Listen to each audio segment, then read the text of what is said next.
जी नमस्कार। आप देख रहे हैं ओवरव्यू टाइम्स। दोस्तों आपको बता दें कि पवन सिंह और ज्योति सिंह आज के आरा कोर्ट में उनकी सुनवाई थी।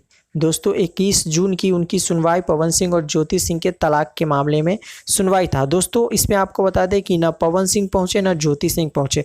इससे पिछले बार ज्योति सिंह और पवन सिंह दोनों पहुंचे थे और कोर्ट ने ये निर्देश दिया था कि आपस में राय मशवरा बातचीत करके दोनों एक साथ रहे, संपन्न जिंदगी जिए। दोस्तों इस तरीके का कोर्ट को कहना है और कोर्ट चाह भी रही है कि आप दोनों एक साथ ही रहे। पर यहाँ पे जो है इनका मामला अटकता हुआ नजर आ रहा है।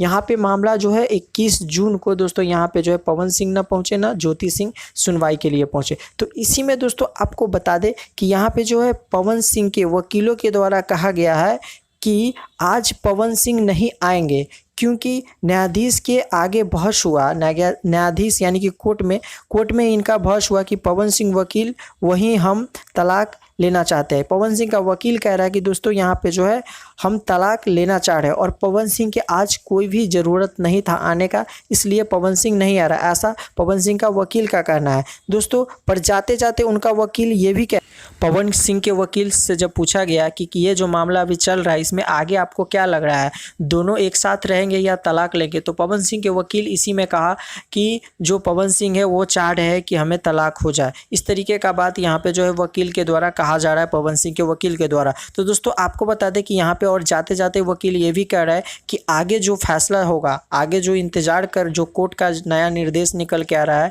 जो टाइमिंग होगा उस टाइमिंग पे दोनों को ज्योति सिंह को और पवन सिंह को बुलाया जाएगा और एक बार और भी बातचीत होगा। इस तरीके का कोर्ट का जो भी फैसला है, कानूनी प्रक्रिया, उस कानूनी प्रक्रिया में यहाँ पे है दोनों लोग जाएंगे और उस तरीके का आगे जो तलाक का मामला है वो आगे बढ़ पाएगा। तो इस तरीके से दोस्तों यहाँ पे जो बता दें कि पवन सिंह के जितने फ़ैन हैं इस तरीके के चीज़ों में या जो पारिवारिक स्थिति उनका अभी चल रहा है इस तरीके में फैंस उनका बहुत ही नाराज़ है। इस तरीके से दोस्तों एक चीज़ हम बताना चाह रहे हैं कि आप जितना भी पवन सिंह के फ़ैन है या तलाक के मामला में आपका क्या राय है, कमेंट बॉक्स में हमें बताएं। मिलते हैं अगले वीडियो में। धन्यवाद दोस्तों।